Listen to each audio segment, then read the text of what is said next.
Hello students, आज हम start करते हैं बिजनेस स्टडीज़। बिजनेस स्टडीज़ में आज पहला टॉपिक लेकर के चलते हैं। फर्स्ट डे पहले थ्योरी लेकर के चलेंगे, फिर इसके एमसीक्यू करके चलेंगे, फिर उसके बाद इसके किस तरीके के कैसे स्टडीज़ आते हैं और पहले चैप्टर से कौन कौन से क्वेश्चन लास्ट ईयर उसमें आ चुके हैं, हम उसकी बात करेंगे। चलिए आज बिना किसी देरी के स्टार्ट करते हैं। सबसे पहले थ्योरी बेस देखते हैं कि क्या होता है। Nature and significance of management की बात कर रहे हैं। Nature and significance of management. Management सबसे पहला टॉपिक है concept of management. Concept of management, तो कॉन्सेप्ट ऑफ मैनेजमेंट, मैनेजमेंट है क्या चीज़, क्या मैनेजमेंट की अवधारणा क्या है। तो मैं आपको थोड़ा सा ये बता दूं कि पहले लोगों की जो ओल्ड थी, पुरानी अवधारणा थी, जो ट्रेडिशनल थी, वो ये थी कि दूसरों से काम कराना, work to be done with others, दूसरों से काम कराना मैनेजमेंट कहलाता था। लेकिन आज मैनेजमेंट की डेफिनेशन बदल चुकी है, मैनेजमेंट का मतलब बदल चुका है। चलिए स्टार्ट करते हैं बिना किसी देरी के। Management is a process of planning, organizing, staffing, directing, and controlling the resources of an enterprises efficiently and effectively for achieving the organization goal। यानी मैनेजमेंट एक ऐसी प्रक्रिया है, ठीक है। Management is the process of planning. Planning मतलब thinking in advance, what to do, how to do and to do. Organising, collect करना, इकट्ठा करना, कौन कौन सी चीज़ें की ज़रूरत पड़ेगी। स्टाफिंग, भर्ती करना, ठीक है, स्टाफिंग करना, रिक्रूटमेंट करना। डायरेक्टिंग, दिशा निर्देश देना। And controlling the resources of an enterprise efficiently and effectively for achieving the organisational goal. इसको इसके अतिरिक्त और तरह से भी डिफाइन किया जा सकता है, जैसे कि management is the process of plan, management is the process of achieving organisational goal effectively and efficiently, ठीक है। और इसके इसी तरह से according to Howard, Koontz and O'Donnell ने इसमें हैरेज वेरेज ने जो है डिफाइन किया है। क्या management is the process of designing and maintaining an environment in which individuals working together in group effectively, efficiently accomplish select main aims। यानी कि क्या है कि हरल्ड कुंटज ने हेजबेरिच के अनुसार प्रबंध एक ऐसे वातावरण को डिज़ाइन करने और बनाए रखने की प्रक्रिया है जिसमें व्यक्ति समूहों में एक साथ काम करते हुए चयनित लक्ष्यों को कुशलतापूर्वक प्राप्त या पूरा करते हैं, ठीक है। तो क्या है कि management is the process of designing and maintaining an environment in which individual working together in group efficiently accomplish selected aims. यानी कि जो सेलेक्टेड एम्स हैं उनको प्राप्त करने के लिए जो मैनेजमेंट प्रोसेस की जाती है, प्रॉपर मैनेजमेंट के द्वारा, maintaining and environment in which individual working together in group, ठीक है भैया। तो ये क्या है कि जब ग्रुप में, ठीक है, हम अपना कोई डिजाइनिंग करते हैं कि और मेंटेनिंग करते हैं, किस तरह से करना है, कैसे करना है, एक ऐसे वातावरण को डिज़ाइन करते हैं, एक ऐसे एनवायरनमेंट को डिज़ाइन करते हैं जिसमें हमें अपने लक्ष्य प्राप्त हो जाएं, ठीक। तो ये कभी कभी एमसीक्यू में आ जाता है, फिल इन द ब्लैंक दिया होता है और लिखा होता है is the process of designing and maintaining an environment in which individual working together in group effectively efficiently accomplish selected aims। तो फिल इन द ब्लैंक्स में क्या आएगा, तो यहाँ पर क्या आता है भैया, मैनेजमेंट आता है। कभी कभी ये क्वेश्चन में आ जाता है। तो मैनेजमेंट में जैसा कि मैंने आपको बताया कि management is the process of getting things with the aim of achieving organization goal effectively and efficiently. तो यहाँ पर 3 शब्द यूज हुए, मैनेजमेंट एज ए प्रोसेस।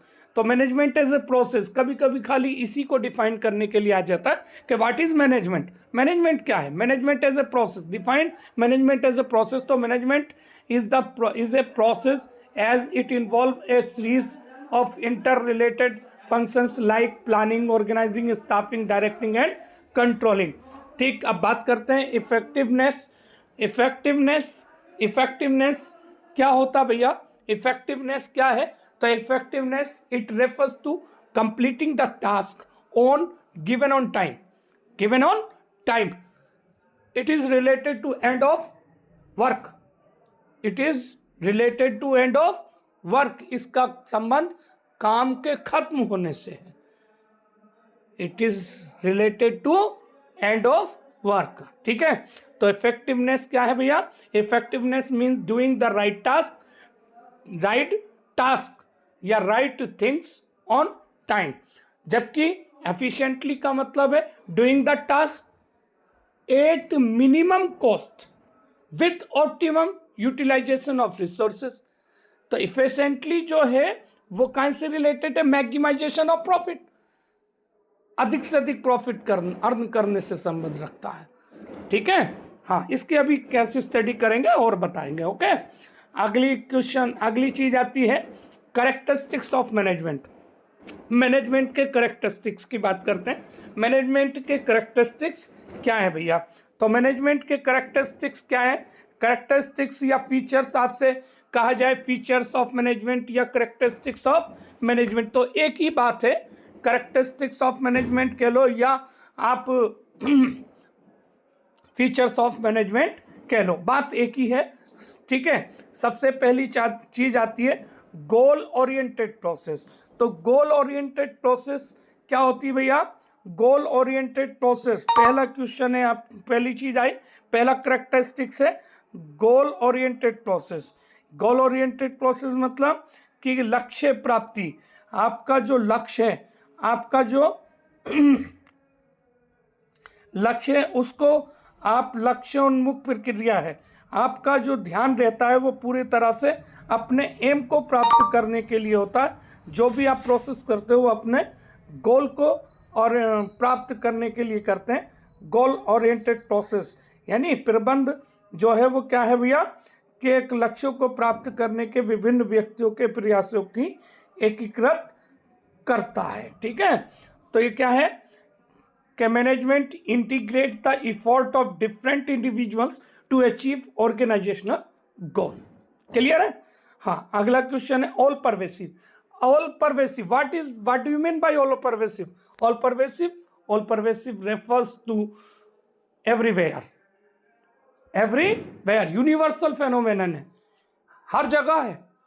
आप चाहे बिजनेस ऑर्गेनाइजेशन हो, नॉन बिजनेस ऑर्गेनाइजेशन हो, रिलीजियस ऑर्गेनाइजेशन हो, नॉन रिलीजियस ऑर्गेनाइजेशन हो, मैनेजमेंट इज एवरीवेयर, मैनेजमेंट हर जगह पर है, ठीक है। तो management is universal in nature मतलब एवरीवेयर, हर जगह मौजूद है, इसकी हर जगह रिक्वायरमेंट है, चाहे बिजनेस ऑर्गेनाइजेशन हो चाहे नॉन बिजनेस ऑर्गेनाइजेशन हो, everywhere management is everywhere, okay। management is universal in nature। managerial activities are performed in all types of organization, in all departments and at all level of management, okay। Clear है भैया। Multi dimension, तो management जो है वो multi dimension है। Multi dimension means क्या होता है मल्टी डायमेंशन किसे कहेंगे भैया, कोई तो बोलो, मल्टी डायमेंशन किसे बोलेंगे, क्या होता है मल्टी डायमेंशन?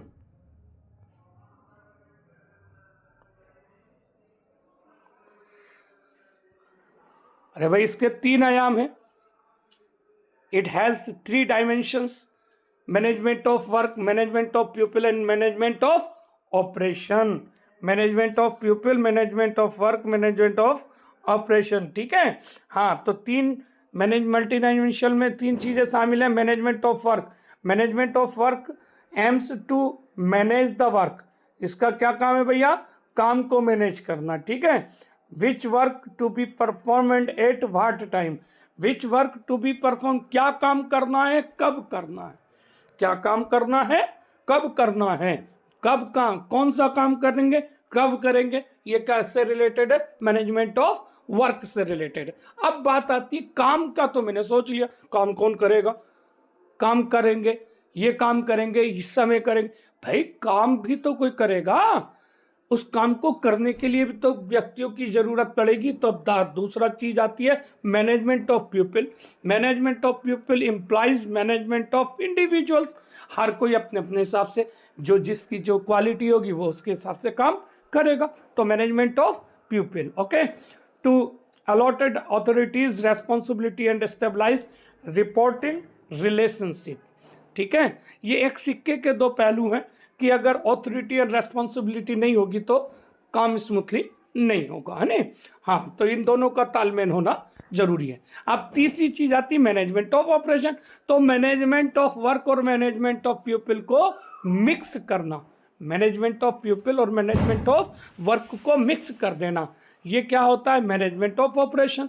यानी कि वर्क जब लोगों के द्वारा किया जाता, व्यक्तियों के द्वारा किया जाता, तो वो कहलाता है मैनेजमेंट ऑफ ऑपरेशन, ठीक है। Every organization has some basic product and services to provide in order to survive. Survive मतलब स्टेबलाइज होना अपने आप को। Thus, management of operation is interlinked with both management of work and management of people. Okay, clear है भैया। अगला की चीज है continuous process. Management is a continuous process, it is never ending process. ये एक कभी भी बंद ना होने वाली प्रक्रिया है, ये हमेशा चलने वाली प्रक्रिया है, ठीक है। तो it is a continuous process which include performing various functions of management, ठीक है। मैनेजमेंट के जो काम हैं उनको लूथर गुलिक याद रखना, लूथर गुलिक ने पोस्ट कार्ब का नाम दिया था। ये अंडरलाइन कर देंगे, ये इसको क्या नाम दिया था? पोस्ट कार्ब ने भैया क्या नाम दिया था? ये बोल्ड कर दिया मैंने, इसको नाम दिया गया था पोस्ट कार्ब, ठीक है। पोस्ट कार्ब किसने कहा था? लूथर गुलिक ने कहा था। और पोस्ट कार्ब की जो फुल फॉर्म है वो क्या है भैया? पोस्ट कार्ब में क्या क्या चीज आती? Planning, organising, staffing, directing, controlling, reporting and budgeting, ठीक है। तो मैं आपको ये बताता चलूँ कि सीबीएसई के बच्चों से ज़्यादा सीबीएसई के स्टूडेंट्स से ज़्यादा अगर पूछा जाएगा तो सिर्फ इतना ही पूछा जाएगा, ठीक है, कि पोस्ट कार्ब शब्द मैनेजमेंट को किसने दिया था, ठीक है। इसकी ज़्यादा डीप में शायद मैं नहीं मानता कि कुछ और पूछा जा सकता है। लेकिन जो बीकॉम या एमबीए बीबीए वाले लोग हैं, स्टूडेंट्स हैं, उनके लिए ये चीज़ बहुत कॉमन सी बात है कि लूथर गुलिक ने पोस्ट कार्ब नाम क्यों दिया था। तो पोस्ट कार्ब में प्लानिंग जो होता है वो क्या है भैया? सभी लोग जानते हैं planning is the first function of the management which involve creating a broad outline of the work and setting timelines and activities. Okay, now the organization, the process of classifying, defining and synchronize the work sub process, staffing, the process of recruiting, training and orienting employees while also maintaining a favorable work environment, directing the process of giving clear objectives to teams and individuals to make things happen, coordination, the process of interlinked and orchestrating the work, various components, reporting the process of information, the executives superiors with the organization of the situations, budgeting, the process of financial control, planning and accounting. Luther Gulick ने, देखो मैंने बताया था ना, Luther गुलिक और लुंडियल उर्विक first जो थे इन्होंने इसको डिफाइन किया था। चलिए अगला पॉइंट पहुंचते हैं। Group activity. Management is a group activity. It's not a single activity, it is a group activity.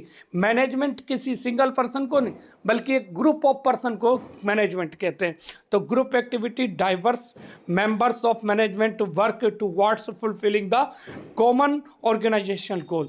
यानी कि ऑर्गेनाइजेशन के कॉमन गोल को अचीव करने के लिए इंडिविजुअली हर कोई अपने अपने हिसाब से अचीवमेंट करता है, हर कोई बंदा अपने अपने हिसाब से परफॉर्मेंस करता है. ओके, अगला पॉइंट है dynamic. Dynamic means changeable.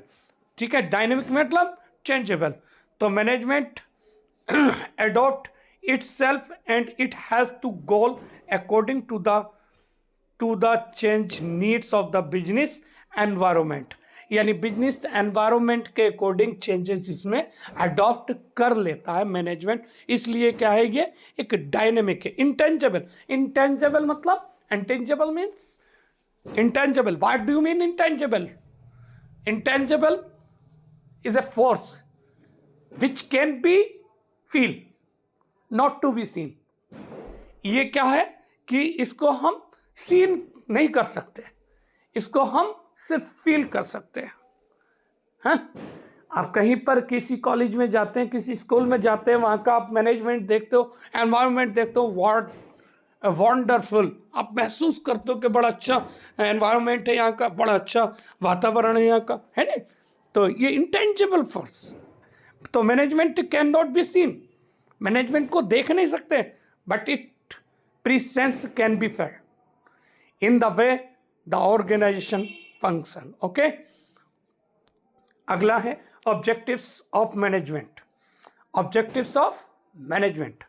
Objectives of management, there are three types of objectives of management: organizational objectives, personal social objectives, and personal objectives. First of all, we discuss on the topic of the organizational objectives. Organizational objectives क्या है भैया, क्या होते हैं organizational objectives? तो organizational objectives क्या होते हैं? utilizing human and material resources to the maximum possible advantage to fulfill economic objectives of a business. It include. ठीक है, तो वैसे तो ऑर्गेनाइजेशन का जो मेन ऑब्जेक्टिव होता है वो होता है प्रॉफिट. ईच ऑर्गेनाइजेशन हैव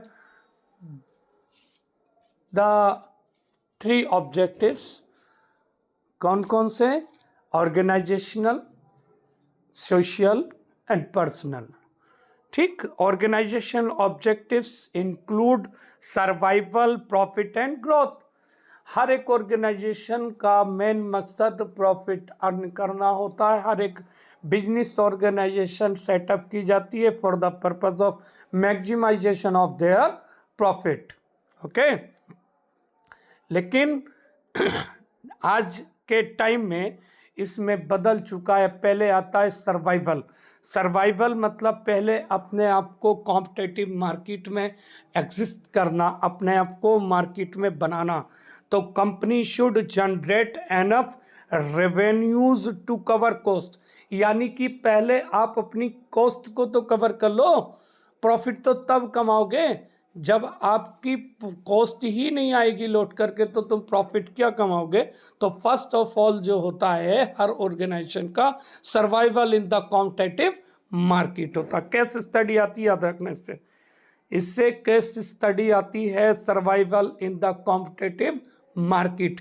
ये शब्द आ गया, याद रखना, की पॉइंट है ये की पॉइंट है. Survival in the competitive market. Competitive market refers to survival. Okay, अब दूसरा आता है प्रॉफिट. तो profit, the company should earn reasonable profit so that they can provide fair return to share holders. मैं आपको बता दूं, profit is the reward of the risk. Profit is the reward of the risk. या ये key point है, बता रहा हूं आपको, ये की पॉइंट ही आपके नंबर दिलाएगा. ये की पॉइंट ही आपको बहुत आपकी केस स्टडी में हेल्प करे, सॉल्व करने में हेल्प करेगा. ठीक है, तो क्या होता है भैया, तो the company should earn reasonable profit so that they can provide fair return to share holders. ठीक है, हाँ, रिटर्न शेयर होल्डर्स को, शेयर होल्डर्स सभी जानते हैं कौन होते हैं, शेयर होल्डर्स कौन होते हैं, वो invest in the company in form of shares capital. Okay, हाँ, जो शेयर्स में इन्वेस्ट करते हैं वो शेयर होल्डर्स कहलाते हैं। ओके, आगे बात आती है ग्रोथ।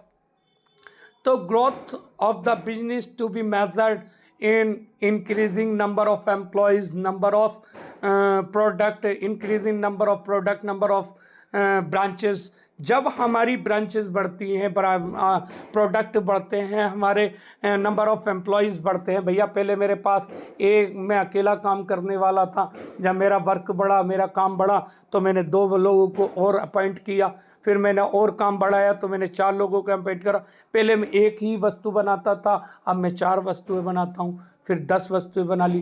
पहले मैं एक ही मद के काम करता था, मैंने 10 तरीके के काम स्टार्ट कर दिए हैं। ठीक है भैया, तो ये क्या है, ये आपस में ये ग्रोथ मेजर करते हैं। तो growth of the organization to be measured in terms of number of employees, number of product, number of branches, etc. Okay, now the second objectives of the organization, social objectives. What do you mean by social objectives?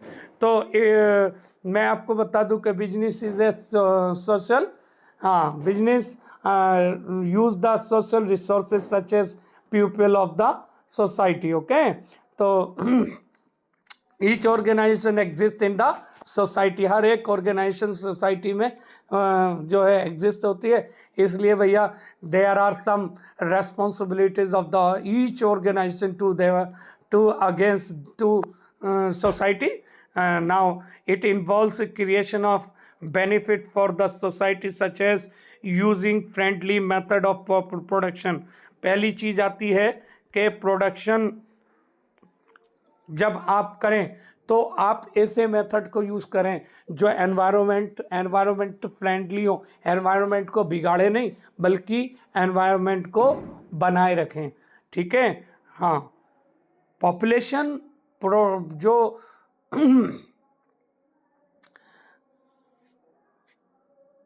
आपका environment शुद्ध होगा तो आपको benefit मिलेगा। ठीक है, अगला होता है improvement of community, improvement of community by providing basic amenities such as school, hospitals, etc. Okay, हाँ, यानी कि जो बेसिक ज़रूरतें हैं उनको पूरा करना।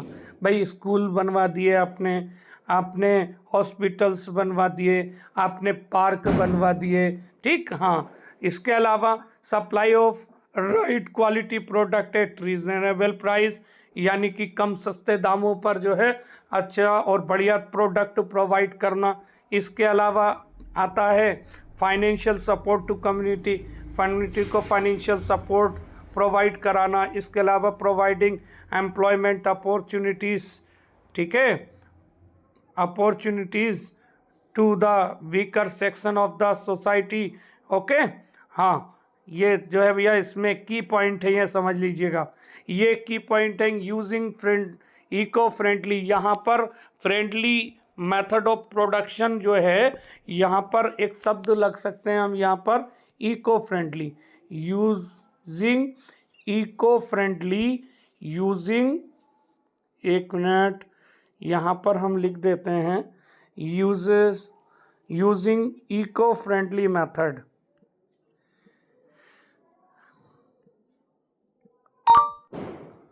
Method of production. ओके, हाँ, eco friendly method of production. Okay, आगे देखिएगा, इसके बाद में बात करते हैं personal objectives. Personal objectives, what do you mean by personal objectives? Personal objectives क्या होते हैं भैया? तो पर्सनल ऑब्जेक्टिव्स अपने एम्प्लॉयज़ को जो है क्या करना भैया, उनको बढ़ावा देने के उद्देश्य से, उनको बढ़ावा देने के उद्देश्य से, उनको आगे बढ़ाने के उद्देश्य से, है नी, जो काम किए जाते हैं, जो उनकी सोशल नीड्स को पूरा करते हैं, उनकी ज़रूरतों को पूरा करते हैं। हाँ, तो वो जो होते हैं हमारे क्या होते हैं भैया, वो पर्सनल ऑब्जेक्टिव्स कहलाते हैं। ओके, हाँ, पर्सनल ऑब्जेक्टिव्स में क्या आता है भैया, तो इसमें देखिएगा management should reconcile the personal activities, ठीक है, फाइनेंशियल नीड्स, सोशल नीड्स, दोनों ही इसमें आती हैं। With the organization objectives for the harmony in the organization, it includes financial need, competitive salary and perks, ठीक है। सोशल नीड्स में आता है peer recognition, higher level needs, personal development and growth. In the absence of personal objectives, individuals may have less interest in the work। अगर बेटा जो employees हैं उनकी पर्सनल नीड्स को ध्यान में नहीं रखा जाएगा तो वो अपना इतना इंटरेस्ट काम करने में नहीं लेंगे, इतना वो इन्वॉल्व नहीं हो पाएंगे। ओके, हाँ, वो इतना जो है मिक्स नहीं हो पाएंगे काम में, कहीं ना कहीं वो अधमरे मन से काम करेंगे, और जब अधमरे मन से काम होता है तो काम अच्छा नहीं होता। तो हर एक में ज़रूरी है कि मैनेजमेंट इस चीज़ पर भी ध्यान दे कि वो अपने एम्प्लॉयज़ की नीड्स को ध्यान में रखे, सोशल नीड्स को ध्यान में रखे, हायर लेवल नीड्स को ध्यान में रखे। और देखिए सीधी सी बात है, कोई बंदा अपने एम्प्लॉयज़ को 25,000 पर मंथ देता है और कोई देता 15,000, तो 25,000 वाले की तरफ को झुकाव ज़्यादा होगा, एम्प्लॉयज़ का ज़्यादा से ज़्यादा उधर काम करने की कोशिश करेंगे आदमी, और 15,000 वाले की तरफ को कम जाना चाहेंगे, सीधी सी बात है, ठीक है। तो कॉम्पिटिटिव सैलरी प्रोवाइड करनी चाहिए जिससे कि आपके एम्प्लॉयज़ आपके पास से ना टूटे। ओके, क्योंकि एक बात बताता चलूँ मैं आपको कि किसी कंपनी के जो वर्कर्स होते हैं वो कंपनी के ऑर्गेनाइजेशन के आँख, नाक और कान और गला होते हैं। Company is an artificial person. Company एक कृत्रिम व्यक्ति है जिसके आँख, नाक, कान, गला जो होते हैं वो कौन होते हैं, उसके एम्प्लॉयज़ होते हैं, ठीक है। हाँ, अगला पॉइंट देखिए, importance of management. Importance of management की बात करते हैं तो management helps in achieving group गोल। ये अगर आपने एग्ज़ाम में खाली इतना भी लिख दिया तो आपको मार्क्स मिल जाएगा, अगर खाली इतना भी आपने लिख दिया तो भी आपको मार्क्स मिल जाएगा। इम्पोर्टेंस पूछे गए 3 नंबर में मार्क्स आता है क्वेश्चन, 3 मार्क्स में क्वेश्चन आ गया कि give any 3 importance of management, तो आपने लिखा management help in achieving group goal. तो देखिएगा different persons perform different activities to achieve organisation goal, है नी। तो क्या है भैया, management help in achieving group goal.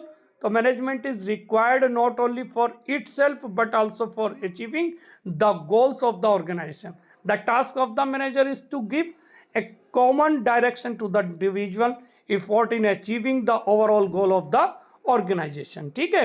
Now इसके बाद में देखिए, मैनेजमेंट इम्प्रूव्स एफिशिएंसी। मैनेजमेंट क्या करता है, एफिशिएंसी को इम्प्रूव करता है। The main purpose of manager is to full utilize the resources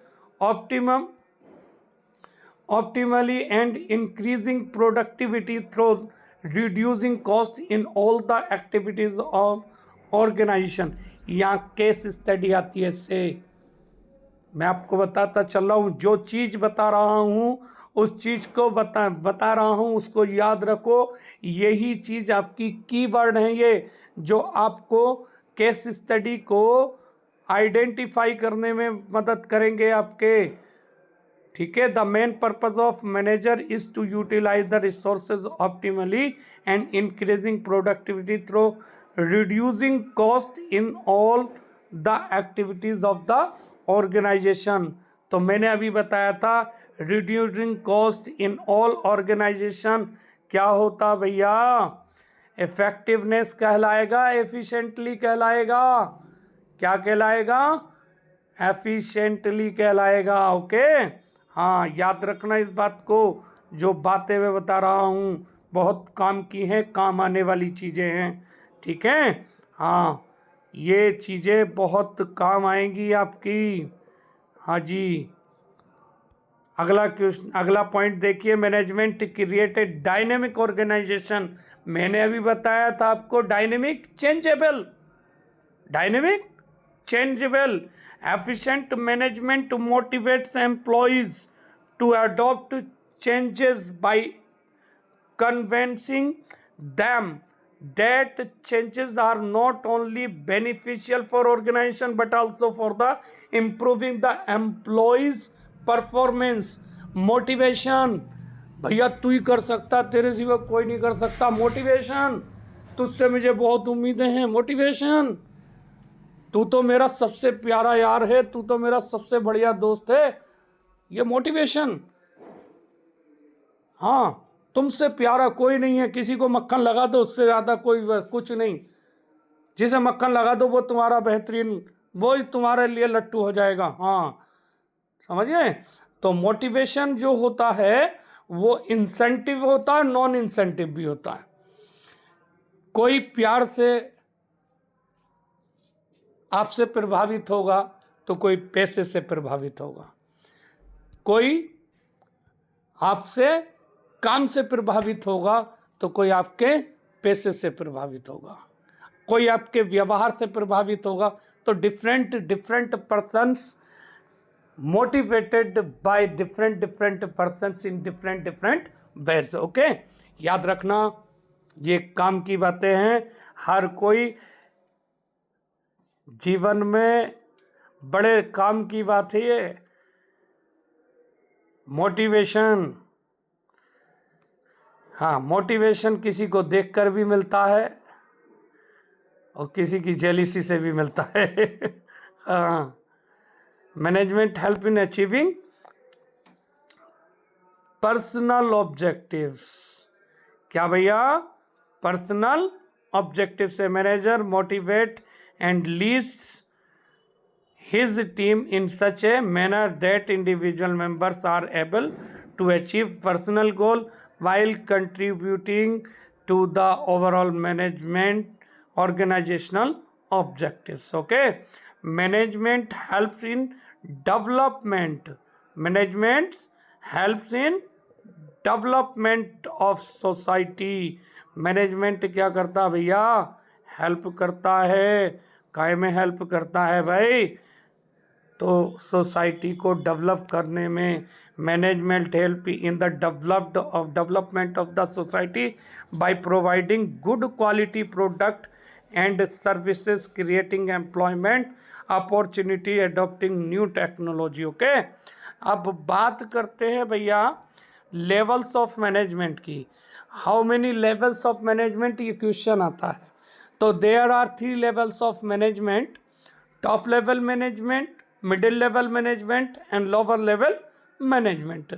ठीक है, डिफरेंट कैटेगरीज ऑफ मैनेजमेंट बेटा पाए जाते हैं। तो पहले हम बात करते हैं टॉप लेवल मैनेजमेंट की। तो top level management is responsible to create the object and objectives of the organization। in the absence of the objectives of the organization, an organization cannot be achieve their goal। Okay, हाँ, तो बेटा सबसे पहले क्या होता है? Top level management क्या करता है? सेटअप ऑफ द ऑब्जेक्टिव्स करता है। तो मैनेजमेंट, टॉप लेवल मैनेजमेंट जो होता है वो क्या करता है? Creating the objectives of the management, है नी। हाँ, प्लान एंड पॉलिसीज क्रिएट करता है। तो इसमें कौन होते हैं शामिल भैया? इसमें शामिल होते हैं, it consist of board of director, chairman, managing director, chief executive, etc। The functions of top level तो टॉप लेवल मैनेजमेंट की बात करते हैं। तो scan to know more about this topic, हम बेटा इसके बारे में और टॉपिक्स के बारे में और गहराई से जानने की बात करते हैं। तो management functions of top level management are, तो देखिएगा टॉप लेवल मैनेजमेंट में हम बात करते हैं क्या है बेटा? The top level management frame the policies to achieve the determine objectives, the top level management assigning job to level of management, ठीक है। आगे देखिएगा, इसके बाद में different persons working at middle top level as set overall organization goal and objectives, ठीक है। और they arrange all the financial required carrying on day-to-day activities, and they are arrange finance for buying fixed assets। एक शब्द और आता है lacing, lacing, ठीक है, लेसिंग टू आउटसाइडर्स, बाहरी लोगों से संबंध बनाने के लिए भी जो है भैया टॉप लेवल मैनेजमेंट रेस्पॉन्सिबल होता है, ठीक है। हाँ, अगला पॉइंट देखेंगे मिडिल लेवल मैनेजमेंट। तो middle level management is consist of departmental heads, finance manager, production manager, etc. तो जितने भी डिपार्टमेंटल्स होते हैं ना, डिपार्टमेंटल्स मैनेजर होते हैं, वो मिडिल लेवल मैनेजमेंट में आते हैं, याद रखना। डिपार्टमेंटल, डिपार्टमेंटल मतलब sales department, purchase department, production department, finance department, ये डिपार्टमेंटल मैनेजर्स कहलाते हैं। और डिपार्टमेंटल मैनेजर्स जो होते हैं वो मिडिल लेवल मैनेजमेंट में आते हैं भैया, ठीक है। तो the functions of middle level management are interpretations of plan and policies frame by top level management, यानी कि interpretation of plans and policies framed by top level management, जो भैया टॉप लेवल मैनेजमेंट ने प्लान और policies create की है उनका interpretation करना, ठीक है। हाँ, management to lower level management, ठीक है। तो अब उसके बाद में क्या करते हैं भैया, टॉप लेवल मैनेजमेंट के जो बनाए हुए, टॉप लेवल मैनेजमेंट द्वारा जो बनाई गई प्लान और पॉलिसीज हैं उन्हें लोअर लेवल तक पहुंचाना, उनको समझाना कि भैया तुम्हें क्या करना है, कैसे करना है और कब करना है, ठीक है, क्या कैसे कैसे आप काम करोगे, ये चीज़ पहुंचाना जो है भैया ये मिडिल लेवल का काम है। Organizing resources and activities of their concerned department, अपने डिपार्टमेंट से संबंधित, ठीक है, एक्टिविटीज़ और रिसोर्सेज को कलेक्ट करना, इकट्ठा करना, ठीक है, ऑर्गेनाइज करना। और motivating the personnel for higher productivity to achieve desired objectives, और भैया उनको मोटिवेट करना, cooperating with other departments so as to ensure smooth function of the organization, ठीक है भैया। तो एक चीज यहाँ एक क्वेश्चन आ जाता है कि लिंकिंग पिन किसे कहते हैं, what do you mean bye linking pin. तो लिंकिंग पिन क्या है भैया, लिंकिंग पिन क्या है, middle level management is the linking pin. Linking pin क्यों कहते हैं भैया, क्योंकि ये टॉप लेवल मैनेजमेंट और लोअर लेवल मैनेजमेंट, जिसे हम ऑपरेशन लेवल भी कहते हैं, उनके बीच की एक कड़ी होती है, ठीक है। हाँ, इसलिए इसको लिंकिंग पिन भी कहते हैं, याद रखना। हाँ, अगला पॉइंट है भैया लोअर और सुपरवाइजर और ऑपरेशन लेवल मैनेजमेंट, ठीक है। तो लोअर लेवल मैनेजमेंट क्या होता है भैया, जब हम ऑपरेशन करते हैं, व्यापार बिजनेस चलाते हैं, तो माल बना दिया, प्रोडक्शन हो गया, है नी, डिपार्टमेंटल की बात आ गई, सेल करने की बात आई तो सेल डिपार्टमेंट हो गया। अब उस सेल करने के लिए सेल्स एग्जीक्यूटिव चाहिए होंगे, हैं, वर्कर्स तो चाहिए होंगे, तो जो सुपरविजन करता है, ठीक है, जो सुपरविजन करते हैं, सुपरवाइजर्स होते हैं, फोरमैन होते हैं, वो काहे में आते हैं भैया, लोअर लेवल मैनेजमेंट में आते हैं।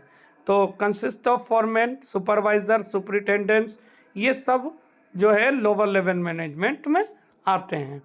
तो इसका काम क्या होता है भैया, the functions of lower management are, तो पहला है they maintaining discipline among the workers, workers के भी डिसिप्लिन मेंटेन करना। They welcome suggestions from workers for better, ठीक है, वर्किंग कंडीशन, यानी कि अच्छी कार्यदशा को बनाए रखने के लिए, है नी। हाँ, अगला क्वेश्चन, अगला देखिएगा, they help management in selection training and promotion of workers. उसके बाद में they look after safety of workers and safeguard at all critical point to avoid accident। Okay, हाँ, सेफ्टी डिपार्टमेंट होता है। हाँ, सेफ्टी डिपार्टमेंट होता है भैया, जब कंस्ट्रक्शन वगैरह चल रहा होता है तो फैक्ट्रियों में सेफ्टी डिपार्टमेंट होता है जो वर्कर्स की सेफ्टी का ध्यान रखता है। देखा होगा आपने कि मजदूरों के ऊपर एक प्लास्टिक की टोपी सी रहती है, वो इसीलिए रहती है क्योंकि कंपनियां जो होती हैं, फैक्ट्रियां जो होती हैं, उसमें हर समय कहीं ना कहीं कोई ना कोई काम चलता ही रहता है और मशीनें भारी होती हैं, कोई ना कोई चीज़ कभी टूट करके गिर गई तो वो सर्वर पे ना लग जाए किसी के, इसलिए जो है वहाँ पर ये काम करते हैं। ठीक है, अब बात करते हैं फंक्शंस ऑफ मैनेजमेंट की। तो फंक्शंस ऑफ मैनेजमेंट मैंने आपको बताया कि there are 5 functions of management: planning, organising, staffing, directing and controlling. ठीक है, तो हम बात करते हैं पहले planning. Planning is the functions of determining in advance what to do, when to do और how to do and who is going to do it. बेटा ये क्या है? It is a bridge gap.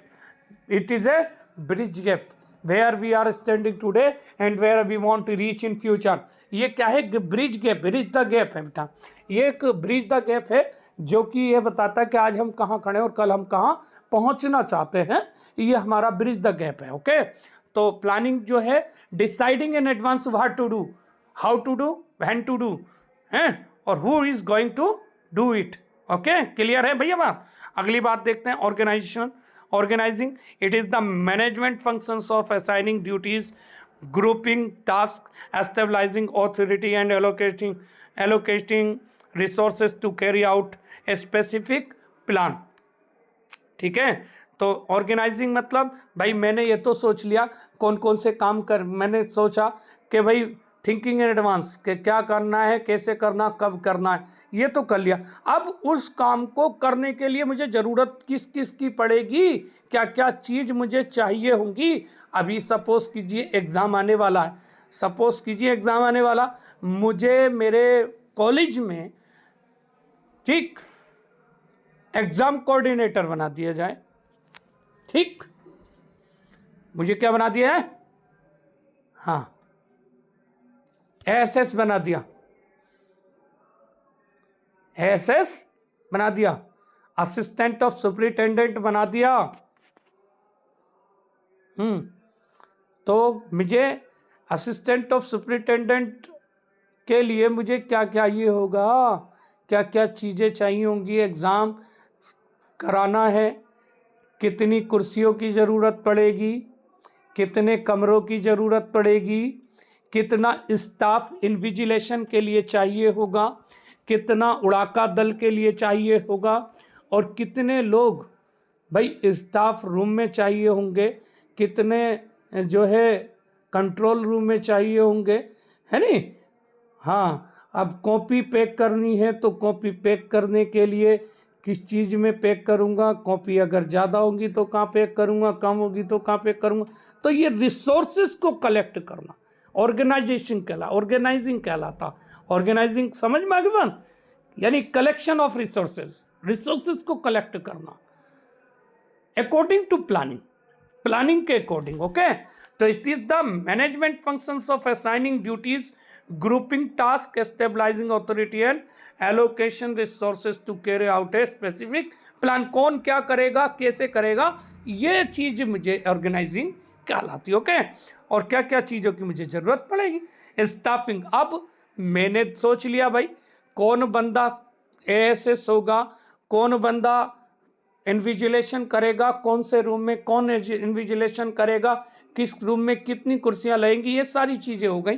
तो अब मुझे ज़रूरत पड़ेगी लोगों की, तो लोगों के लिए मुझे क्या करूँगा? रिक्रूटमेंट करूँगा, स्टाफिंग करूँगा। ठीक है, भर्ती करूँगा अकॉर्डिंग टू क्वालिफिकेशन, स्किल के अकॉर्डिंग, जिस बंदे की मुझे जिस रिक्वायरमेंट के अकॉर्डिंग मैं उनको भर्ती करूँगा। ठीक है, staffing, it makes sure that all that the right people with the right qualification are available at the right place for achieving of the organization goal. Okay, finding the right people for the right job is known as staffing. ये भैया जब ये कभी कभी इतना ही आ जाता, finding the right people for the right job is known as, तो ये कहलाता स्टाफिंग. ओके,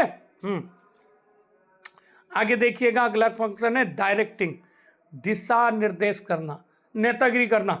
सीधी सी बात है, तुम ये करो, तुम ये करो, तुम ये करो, तुम ये करो, सबको बताना, नेतागिरी करना, लीडरशिप. हाँ, कहीं कहीं पर क्या करते हैं हम, डिक्टेटरशिप भी हो जाती है. मैं तुम्हें बताऊंगा, मैं कुछ नहीं करूंगा, तुम्हें बताऊंगा, तुम करोगे, मैं नहीं कुछ भी. हाँ, ये डायरेक्टिंग का मतलब ही है दिशा निर्देश देना. ठीक है, तो it is the process of supervising, motivating, ठीक है, leading and communicating with the subordinates to achieve the organizational objectives. ठीक है, अगली क्या बात आती है, controlling. The task of controlling involves stabilizing standards of performance, measuring current performance, comparing it with stabilized standards, and taking corrective actions if there is any significant deviation between actual and planned performance found. यानी controlling का मतलब है कि actual performance की standing performance से comparison करना. यानी कि जो मैंने सोचा था काम वास्तव में वैसा हुआ है या नहीं हुआ. भाई सपोज कीजिए मैंने जो है एक मटेरियल लिया, मैंने 100 मीटर कपड़ा लिया और मैंने ये सोचा कि इसमें जो है मैक्सिमम 70 टी शर्ट बन जाएंगी. ठीक, मैक्सिमम 70 टी शर्ट बन जाएंगी, लेकिन शर्ट जो बनी वो 60 बनी. 10 शर्ट कम क्यों निकली, मेरा अनुमान क्यों गलत निकला, इसके लिए मुझे क्या करना पड़ेगा, देखना पड़ेगा, एनालाइज करना पड़ेगा. तो कंपैरिजन करना, एक्चुअल परफॉर्मेंस और स्टैंडिंग परफॉर्मेंस का कंपैरिजन करना कि क्या हुआ, कैसा हुआ, क्या होना चाहिए था और क्या हो गया. ठीक है, तो ये कहलाता है कंट्रोलिंग. अगर कोई कमी पाई गई तो उसे ठीक करना, आगे वो गलती ना हो उसे ठीक करना कंट्रोलिंग कहलाता है. ठीक है, हाँ, पहले कंपेयर करना फिर उस गलती को सुधारना. ठीक, ये कंट्रोलिंग के अंतर्गत आता है. ये की पॉइंट है, याद रखना इसको. हाँ, इन्हीं चीज़ों से जो है आपकी केस स्टडी तैयार होती है. केस स्टडी इन्हीं की पॉइंटों से तैयार होगी और इन्हीं की पॉइंटों को पकड़ करके आपको चलना है. ठीक, हाँ, इन की पॉइंटों से ही आपका जो है मेनली काम बनेगा. ओके, आगे बढ़ते हैं. मीनिंग ऑफ कोऑर्डिनेशन, जरा थोड़ा टाइप करने में हाथ तंग है, तो मीनिंग ऑफ कोऑर्डिनेशन कभी कभी हो जाता है, कोई नहीं. चलिए देखिएगा, मीनिंग ऑफ कोऑर्डिनेशन. कोऑर्डिनेशन क्या है भैया? समन्वय, तालमेल बनाना, दो भाइयों के बीच तालमेल बनाना, हस्बैंड वाइफ के बीच तालमेल बनाना, कोऑर्डिनेशन. ठीक है, हाँ, कोऑर्डिनेशन, रिश्तों को चलाने के लिए कोऑर्डिनेशन जरूरी है. हाँ, अगर कोऑर्डिनेशन नहीं करोगे रिश्ते नहीं चल पाएंगे. हाँ, समझ गए? तो कोऑर्डिनेशन क्या है भैया? It is a process by which a manager synchronizes the activities of different department to achieve the common organization goal.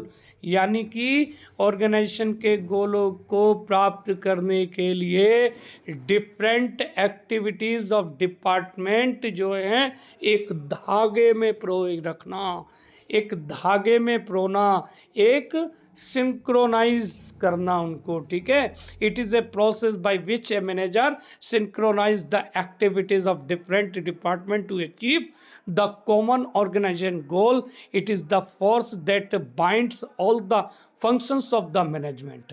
It is the force that binds all other functions of the management. Okay, हाँ.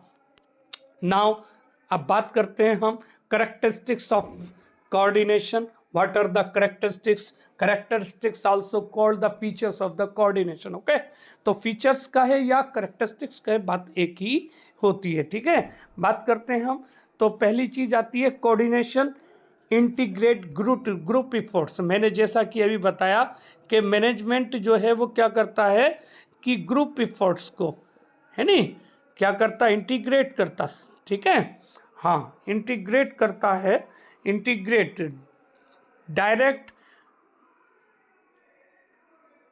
direct the diverse and unrelated individual interest towards achievement of the common organization goal। Okay, अगली बात आती coordination ensure unity of action, यानी कि coordination जो है वो क्या लाता भैया, unity of action.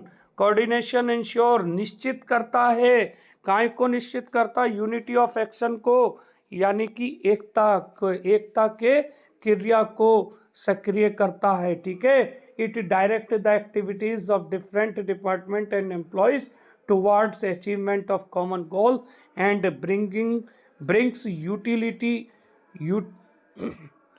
Unity in individual efforts. ठीक है, यानी मैं नहीं बल्कि हम, ये हम की भावना को पैदा करता है।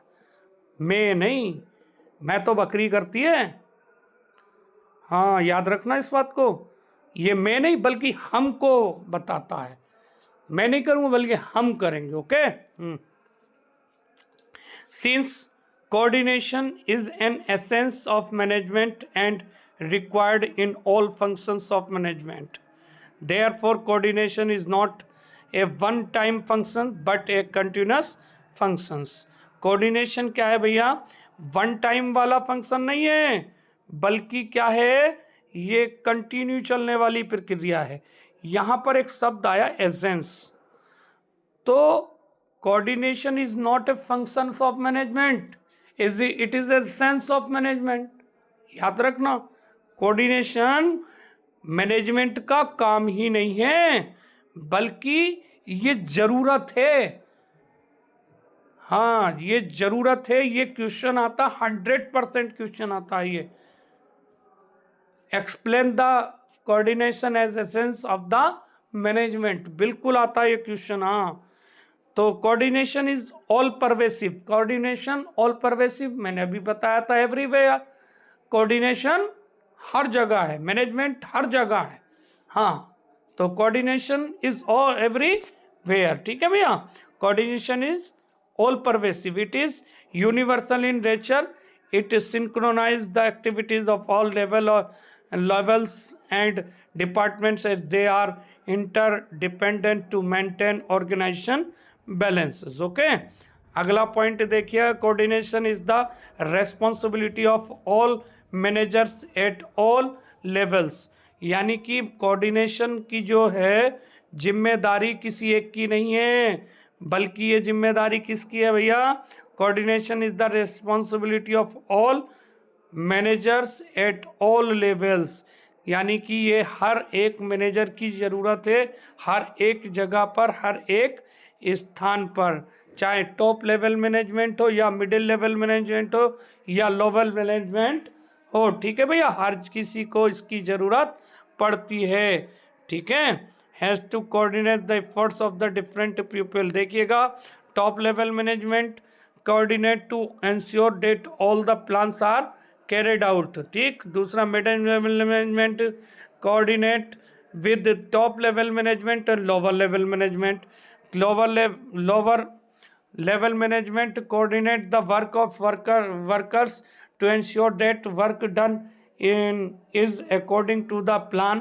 coordination is a deliberate functions of management, यानी कि ये प्री प्लान नहीं होता, बल्कि क्या होता है, रातों रात नहीं होता, बल्कि एक डेलिब्रेट फंक्शन है, पदचर पर जो है चलने की प्रक्रिया है, क्रम से चलने वाली प्रक्रिया है, एक के बाद एक। ठीक है, हाँ, पद क्रम की क्रिया है, को डेलिब्रेट प्रोसेस है, रातों रात नहीं होता। An organisation can not be top level overnight, कोई भी ऑर्गेनाइजेशन रातों रात टॉप लेवल पर नहीं पहुंचती, बल्कि उसको लॉब लेवल पर पहुंचने के लिए डेलिब्रेट प्रोसेस करना जरूरी है, दिन प्रतिदिन की क्रियाओं को करना जरूरी है। ओके, कोई भी व्यक्ति रातों रात महान नहीं बनता, उसको महान बनने के लिए बड़े पापड़ बेलने पड़ते हैं भाई, बहुत मेहनत करनी पड़ती है, हर लेवल पर मेहनत करनी पड़ती है टॉप बनने के लिए, महान बनने के लिए। महान बनने के लिए हर व्यक्ति को हर जगह पर कहीं ना कहीं कुछ सेक्रीफाइस करना पड़ता है, कुछ कोई अपने गोल को प्राप्त करने के लिए रातों को जागता है तो कोई रातों को सोता है। different persons perform different activities to achieve their personal goals। Okay, हाँ जी, कोई सो करके चाहता है कि मैं अपनी नींद पूरी कर लूँ, कोई सोचता है कि जाऊंगा तो पाऊंगा क्या, इसलिए जागता हूँ पाता हूँ, है नहीं। तो बहुत कुछ सबके अपने अपने विवेक होते हैं, हम इसमें कुछ नहीं करते। इम्पोर्टेंस ऑफ कोऑर्डिनेशन, अब बात करते हैं हम इम्पोर्टेंस ऑफ कोऑर्डिनेशन की। तो ग्रोथ इन साइज, पहली बात है growth in size. Growth in size मतलब आकार में वृद्धि, ठीक है। तो आकार में वृद्धि क्या हो गई भैया, as organization grows the number of people also increase at times it may become difficult to integrate their efforts and activities through coordination। Okay, हाँ जी, तो क्या होता भैया, as organization grows the number of peoples, ठीक है, जैसे जैसे नंबर बढ़ते हैं आल्सो इंक्रीज, ठीक है, ग्रोज जैसे जैसे ऑर्गेनाइजेशन बढ़ती है वैसे वैसे भैया उसके पीपल बढ़ जाते हैं, ठीक है। एट टाइम, उस समय it may become difficult to integrate their efforts and activities through coordination, तो ऐसी कंडीशन में उनके बीच कोऑर्डिनेशन करना भारी पड़ जाता है, कठिनाइयाँ उत्पन्न होती हैं भैया, सीधी सी बात है। छोटा परिवार सुखी परिवार कहते हैं ना लोग, तो छोटा परिवार सुखी परिवार इसीलिए कहते हैं कि 2 लोग होंगे तो कभी वो कहीं से कैसी हो मोड़ लो उनको, है नहीं। जब 4-5 होंगे तो बर्तन ज़्यादा घटकेंगे, इसलिए ज़्यादा बड़ा परिवार होगा तो लड़ाई झगड़े होंगे, छोटा परिवार होगा कोई लड़ाई झगड़ा होगा ही ना, किसी को पता ही ना चलेगा, हाँ, है नहीं। हाँ जी, अगला फंक्शनल डिफरेंशिएशंस, तो all departments and individuals are interdependent, ठीक है, हर एक डिपार्टमेंट और इंडिविजुअल जो होता है वो स्वतंत्र होता है और जो है अपने हिसाब से काम करना चाहता है।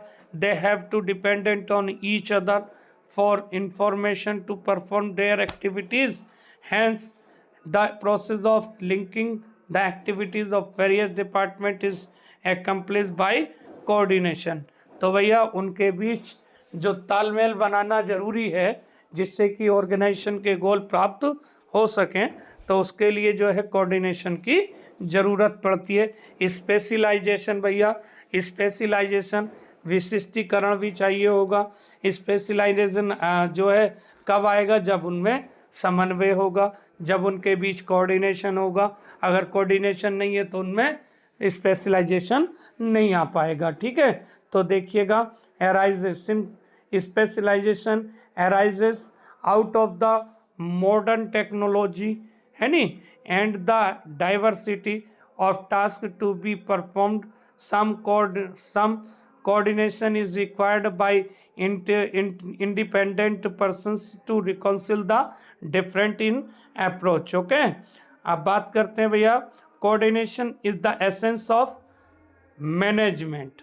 मैंने अभी बताया था आपको कि coordination is the essence of management, अभी बताया था ना कि ये क्वेश्चन आता है, 101% क्वेश्चन आता है, ये जरूर आता है, हाँ, चाहे केस स्टडी के रूप में आए या वैसे ही क्वेश्चन आए, ये 100% आता ही आता है क्वेश्चन, 100%, कोई नहीं काट सकता इस क्वेश्चन को। Coordination is the essence of management.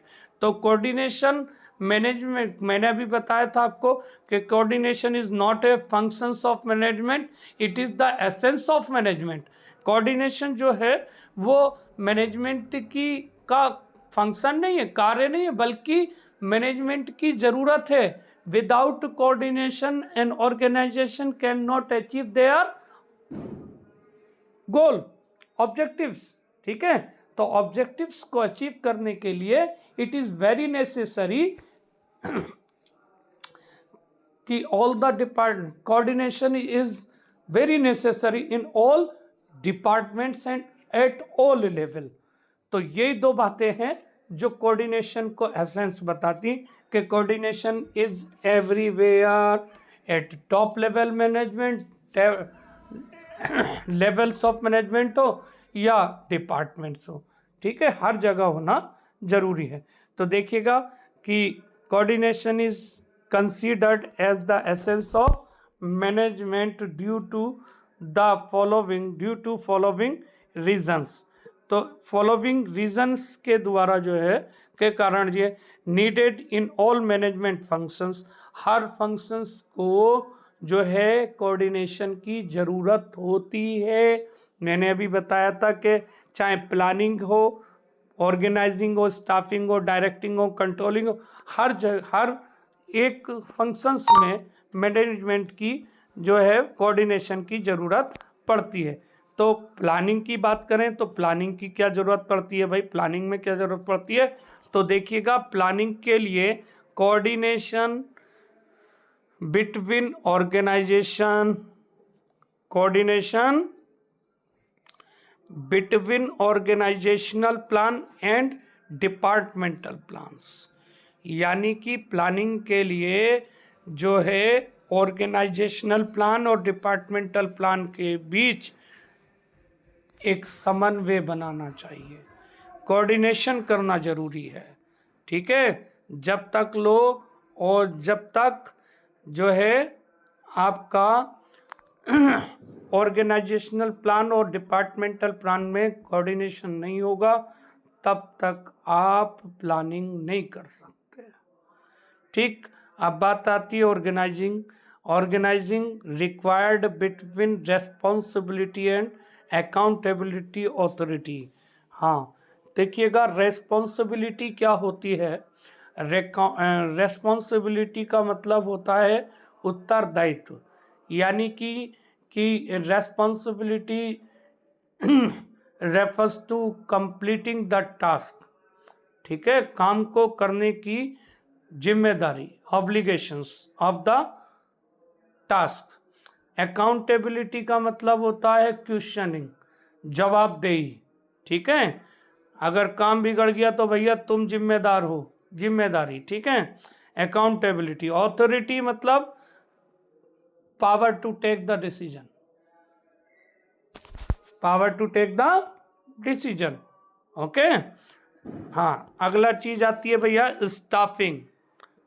Staffing मैंने अभी बताया था,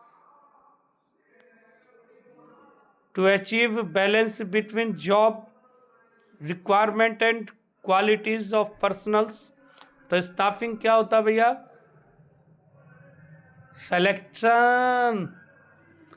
selecting the right person at right job for with right qualification at right time. सही समय पर सही व्यक्ति को सही क्वालिफिकेशन के साथ चुनना। ठीक है, वो स्टाफिंग कहलाता है। ओके, डायरेक्टिव भैया मैंने अभी बताया था आपको, लीडरशिप, नेतागिरी करना, required between supervision, motivation and leadership. Controlling मैंने अभी बताया था आपको, एंश्योरिंग एक्चुअल रिजल्ट। ठीक है, यानी comparing the actual performance with the standard performance and taking corrective actions. ठीक है, हाँ, अगला है need eight all level of management. तो मैंने अभी बताया था आपको कि मैनेजमेंट कोऑर्डिनेशन की हर एक लेवल पर ज़रूरत पड़ती है, चाहे वो टॉप लेवल हो, मिडिल लेवल हो या लोअर लेवल मैनेजमेंट हो। तो टॉप लेवल मैनेजमेंट पर नीड क्या होती है? Coordination, needs coordination to integrate activities of the organisation for accomplishing the organisational goal. अब बात करते हैं हम मिडिल लेवल मैनेजमेंट की। तो मिडिल लेवल मैनेजमेंट पर क्या ज़रूरत पड़ती है भैया? तो मिडिल लेवल मैनेजमेंट में coordination of the efforts of different sections and सब सेक्शंस, ठीक है। अब बात करते हैं हम लोअर लेवल मैनेजमेंट की। तो लोअर लेवल मैनेजमेंट क्या होता है भैया? Coordination of the activities of workers to ensure the process of work. Okay, ठीक है भैया। तो ये आज हमने टॉपिक ख़त्म कर दिया, nature and significance of management. आज हमने ये इसका थियोरटिकल पार्ट पूरा किया है। कल इंशाल्लाह इसका हम जो है MCQ लेकर के आएंगे, जो लास्ट ईयर्स में MCQ आए हैं ज़्यादातर, है नी, कोशिश करेंगे। और फिर उसके बाद केस स्टडी पर बात करेंगे और किस तरीके के इसके CBSE क्लास 12th में और BCom MCom या MBA BBA BCA वगैरह में किस तरह से, BBA में या MBA में किस तरह से इससे क्वेश्चन पूछे जाते हैं, ये कल हम बात करते हैं इसकी। ओके, तब तक के लिए इजाज़त दीजिए। जय हिंद, जय भारत, थैंक यू।